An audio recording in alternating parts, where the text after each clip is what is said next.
Здравейте, днес ще има нещо от рубриката Домашен майстор. Това е Deo Lanos, 98 година, 1.3 двигател.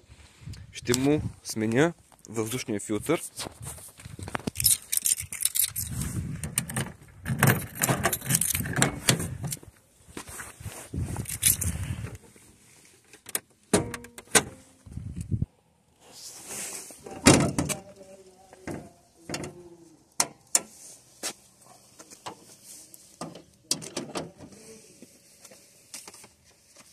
Ето тук се намира филтъра на колата, сваля се много лесно.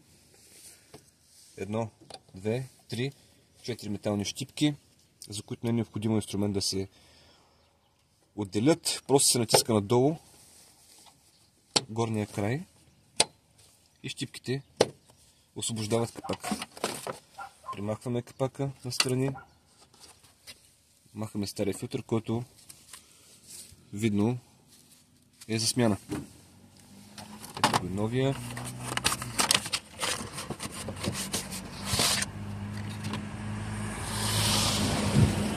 Сравняваме абсолютно едно към едно.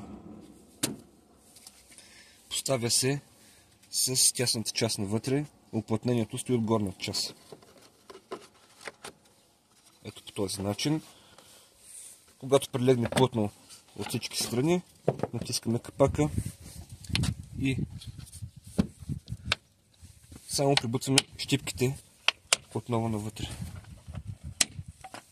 Смяната е за около 30 секунди.